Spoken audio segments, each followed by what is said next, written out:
எனக்கு இந்த blouse material இருக்குது, அது மேலே இப்படி நான் நெட் கிளாத் வைக்க போகிறேன்னா என்ன நமக்கு டிசைன் தேவையோ அந்த டிசைனை வந்து ஃபஸ்ட்டு ட்ரா பண்ணிவிட்டு அது மேலே தான் நம்ம வைக்க போகிறோம்.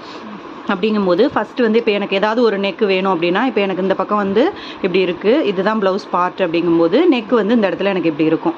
இப்போ எனக்கு நெக் போர்ஷனில் பாதி பார்ட்டாவோ இல்லை நெக்கில் வந்து இந்த இடம் மட்டும் எனக்கு நெட்டு வேணும், இந்த இடம்லாம் எனக்கு டிசைன் வேணும், இந்த இடத்துல மட்டும் எனக்கு நெட்டு வேணும் அப்படின்னா என்ன பண்ணுவோம், அந்த இடத்துக்கு மட்டும்தான் நம்ம நெட் அட்டாச் பண்ணுவோம். அப்போ என்ன பண்ண போகிறோம்னா, நம்ம நெட் கிளாத்தை இது மாதிரி வச்சுட்டு இந்த இடத்த மட்டும் லாக் பண்ணி நம்ம என்ன பண்ணணும், செயின் ஸ்டிச் போடணும். ஓகேவா?